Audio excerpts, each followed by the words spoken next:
E aí, gente, eu me chamo Lucas e esse aqui é o primeiro episódio da nossa nova série As Parábolas de Jesus.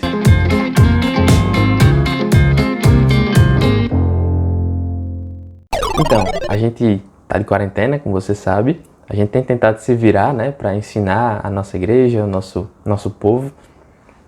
E os jovens a gente tem tratado com vídeos rápidos acerca de alguma temática, normalmente uma série. E depois a gente vai discutir algumas questões ligadas a esse vídeo no Google Meet.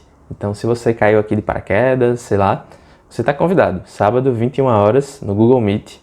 Pode mandar uma mensagem no Instagram da JNI, JNI NASA Sul. Eu acredito que esse vídeo vai estar no YouTube, eu espero que sim. Se você está vendo esse vídeo e ele não está no YouTube, então é porque deu errado, certo? Ele era para estar no YouTube. A temática de hoje é por que Jesus falava por parábolas. Já que a gente vai estudar as parábolas de Jesus, nada mais natural do que a gente começar estudando o porquê. Por que Jesus falava por parábolas? Normalmente a visão popular é de que ele fazia isso para que fosse mais fácil, mais compreensível. Mas será mesmo? Será que essa é a única explicação? A gente vai conversar um pouco sobre isso hoje. Antes de entrar nessa questão, eu queria tratar de 3 questões preliminares. A primeira delas é para definir o que é uma parábola, se é que é possível. Definir o que é uma parábola até é possível. O que não é muito fácil, segundo os estudiosos, é você pegar e definir com as parábolas da Bíblia, com as histórias contadas na Bíblia, com as metáforas contadas na Bíblia, quais são de fato parábolas. Alguns autores vão inclusive dizer que os escritores bíblicos eles usam a palavra parábola de uma forma mais abrangente do que seria tecnicamente uma parábola. Então, eles acabam colocando como parábolas metáforas, comparações e coisas do tipo. E não parábolas. Então, não é tão fácil a gente definir quais são as parábolas, quais são cada uma das parábolas da Bíblia. Algumas delas existe discussão, se é uma parábola, se não é uma parábola. Mas, de qualquer forma, pra gente aqui, a gente só precisa entender que parábola é uma história, é um enredo com uma mensagem central no fundo, com uma mensagem, eu ia dizer subliminar, né? Acho que não pega bem, mas com um tema central, uma lição central, um tanto quanto obscura. Por trás daqueles personagens, por trás daquele enredo, existe um significado, existe uma lição espiritual, falando agora de Jesus, né? Uma lição espiritual acerca do reino de Deus, acerca das coisas espirituais. E a primeira coisa que a gente precisa ter em mente é isso. É isso que é uma parábola. Parábola é uma história, normalmente com elementos do cotidiano, que possuem uma verdade espiritual em seu significado. A segunda coisa que a gente precisa trabalhar aqui de forma preliminar é se existe significado nas parábolas de Jesus. Como assim? A gente vive numa geração, né, do espírito do nosso tempo, que o significado das coisas ele seja um tanto quanto relativo. Não é nem relativo, mas se diz normalmente que a interpretação do leitor é que vai dar o significado àquele texto, aquela frase, aquela lei. E a gente precisa entender que quando a gente vai lidar com a Bíblia e com as parábolas de Jesus isso não é diferente, existe ali um significado por trás. A gente não pode usar as parábolas de Jesus para tirar a lição que a gente quiser. Existe ali uma ideia. Cabe a nós, pela fé, buscarmos o que Jesus quis dizer. Eu não estou dizendo que isso vai ser sempre uma tarefa fácil, né? A gente vai precisar de oração, de humildade, da ajuda de estudiosos. Tudo isso é necessário. Especialmente o Espírito Santo é indispensável. A gente vai falar um pouco sobre isso. Mas existe um significado. Cabe a nós buscarmos entender o que o nosso Senhor quis ensinar. Só você lembrar que depois que Jesus conta a parábola do semeador, os discípulos perguntam o que é que o Senhor quis ensinar. E Jesus não fala, não, o que eu quis ensinar é o que vocês quiserem entender. Não, ele não fala isso. Ele senta e explica o que é cada coisa. Então havia um significado. Cabe a nós buscá-lo. E o terceiro ponto, que tem a ver com o último, é que as parábolas de Jesus, elas possuem uma lição central. Mas eu vou explicar o que eu quero dizer com isso agora. O que eu quero dizer é que muitas vezes as questões secundárias das parábolas, elas são apenas para enfeitar ou para florear um pouco, para dar um pouco de enredo, um pouco de corpo às histórias. E com isso não cabe a nós, normalmente, espiritualizar essas coisas. Normalmente existe uma lição central ali, um tema central, um ensinamento central, uma verdade espiritual que quer ser passada e ela normalmente é única e simples. Então, os detalhes das parábolas, muitas vezes, eles não possuem significado, não é para espiritualizar eles. A sandália que ele estava usando significa não sei o que lá, então, sei lá, o porco, a lama que ele se melou, significa não sei o que lá. Não, às vezes é só uma ilustração ali para deixar aquela história mais clara, para passar uma ideia que está dentro do plano geral da parábola. Não adianta espiritualizar todos os elementos, mas buscar qual é a verdade central, qual é o ensinamento espiritual por trás dessa parábola. Então, tendo enfrentado essas questões, entendendo o que é uma parábola, que não é tão fácil de classificar no texto bíblico o que é parábola, o que não é parábola, mas entendendo que, de forma geral, parábola é uma imagem verbal bem simples, mas que ilustra uma verdade espiritual profunda, essa é a definição. Entendendo que elas possuem um significado, cabe a nós buscarmos esse significado, entendendo que existe um ensinamento central nessas parábolas, não é necessariamente, na maioria das vezes, não é para a gente espiritualizar tudo, cabe aí um pouco de discernimento, de entender que algumas coisas, como eu falei, são só para ilustrar mesmo a história, a ideia principal. Agora, a gente parte para entender por que Jesus falava por parábolas. Primeiro, a gente precisa entender que nem sempre Jesus falou por parábolas. Se você pegar Mateus capítulo 4, versículo 17, ele vai dizer que a pregação de Jesus, quando ele começa a anunciar a chegada do seu reino, era: arrependei-vos e credes, porque é chegado o reino de Deus. Então era uma pregação mais direta, era uma pregação mais objetiva. Mas aí a gente vai caminhando no enredo de Mateus, e Mateus capítulo 12, ele nos mostra alguns embates de Jesus com os fariseus.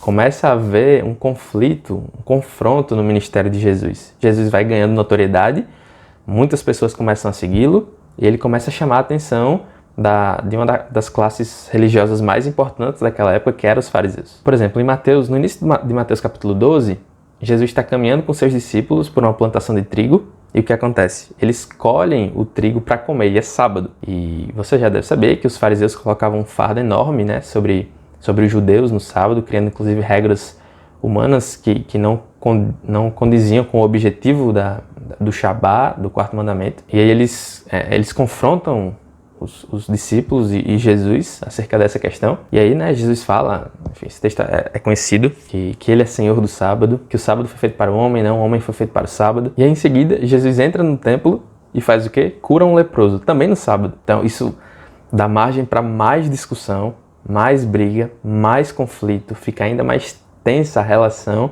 entre Jesus e os fariseus. Vale lembrar que nesse episódio eles inclusive tramam matar Jesus, nos é dito no final desse capítulo. E ainda, se você lembrar, em Mateus capítulo 12, versículo 22, Jesus expulsa um demônio e os fariseus acusam ele de estar fazendo isso em nome de Beelzebu. E também um texto muito conhecido em que Jesus fala do pecado imperdoável, né? E eu não vou entrar nesse mérito do que é isso, mas também é um novo embate direto ali de Jesus com os fariseus. Então a gente chega em Mateus capítulo 13 com uma relação bem tensa, Jesus ganhando notoriedade, pregando sobre a chegada do seu reino, mas ao mesmo tempo sendo observado, questionado, entrando em constantes discussões com os fariseus. E quando a gente chega em Mateus capítulo 13, nos é dito que naquele mesmo dia Jesus vai, se assenta num barco, a multidão fica ao redor, ouvindo o que ele tem para dizer.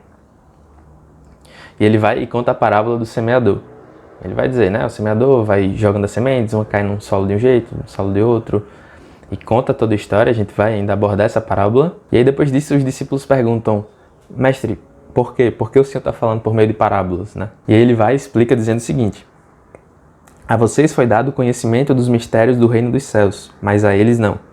A quem tem será dado, e este terá em grande quantidade. De quem não tem, até o que lhe tem será tirado. Por essa razão eu lhes falo por parábolas. Porque vendo, eles não veem, e ouvindo, não ouvem nem entendem. Neles se cumpre a profecia de Isaías. Ainda que estejam sempre ouvindo, vocês nunca entenderão. Ainda que estejam sempre vendo, jamais perceberão. Pois o coração deste povo se tornou insensível, de má vontade ouviram com os seus ouvidos e fecharam os seus olhos. Se assim não fosse, poderiam ver com os olhos, ouvir com os ouvidos, entender com o coração e converter-se, e eu os curaria.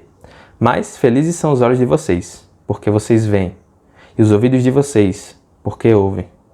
Eu vou parar aqui. Aqui Jesus cita Isaías 6, e nos é dito exatamente o contrário do ideário popular, de que Jesus ele contava parábolas para facilitar a sua compreensão. Embora isso tem assim um pingo de verdade, né?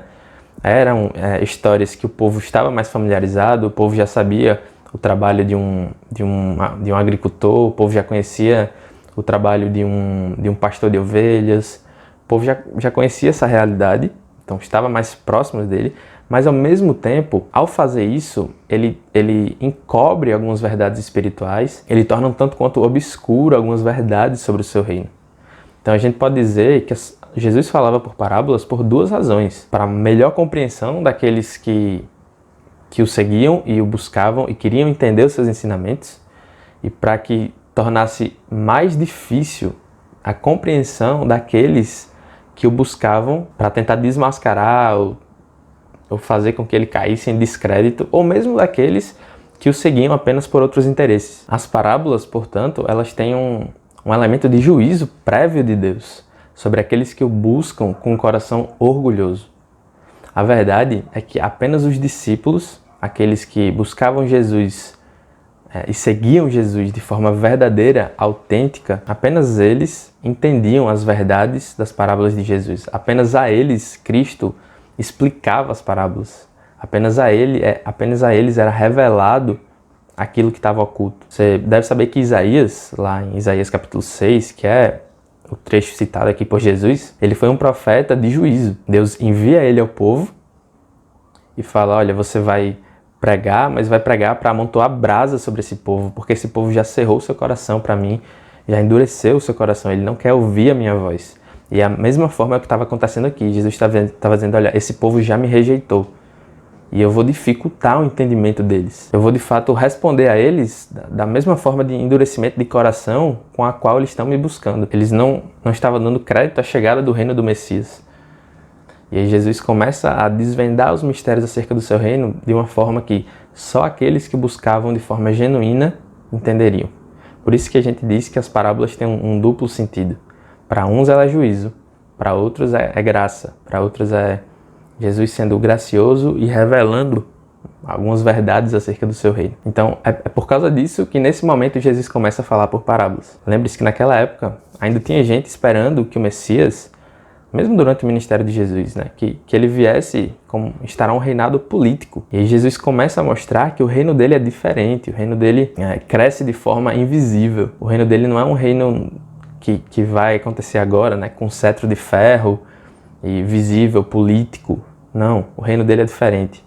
O reino dele é como um grão de mostarda, o reino dele é como a semente, e só aqueles que humildemente ouviam a palavra do Mestre compreendiam essas verdades.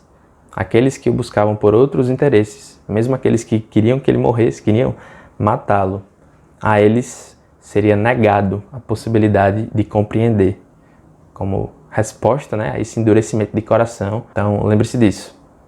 Apenas os discípulos e apenas aqueles que buscam verdadeiramente compreender as palavras de Jesus, se assentar aos pés do Mestre e ouvir os seus ensinamentos, a esses o Espírito Santo dá entendimento. A esses, aquilo que está oculto vem à tona. Mas aqueles que buscam seguir Jesus por outras razões, os mistérios do reino continuarão ocultos. E o fato de Jesus ter ensinado por parábolas torna isso ainda mais difícil para eles. Mesmo compreendendo o princípio real da parábola, aquilo ele não tem nenhuma aplicação subjetiva no coração deles. Isso, tanto a revelação, mas também a aplicação subjetiva no coração, na mente, que transforma a vida, isso é o Espírito Santo que faz. E esse Espírito Santo só revela aqueles que humildemente buscam compreender o ensinamento de Jesus e segui-lo como seu mestre, crendo que ele é o Messias, que de fato vem instaurar o seu reino nessa terra. E aí, gente, o que é que você acha? Você concorda? Você discorda? Tem alguma coisa que você gostaria de acrescentar? Eu não vou pedir para você comentar nos comentários, não. Eu vou pedir para você, sábado, acho que hoje, porque a gente está postando em tese no sábado, a gente vai estar no Google Meet às 21 horas e você é mais do que convidado, tá bom? Valeu, tamo junto, se cuida, fica em casa, lava as mãos, usa máscara e, se Deus quiser, a gente vai passar por essa. Valeu!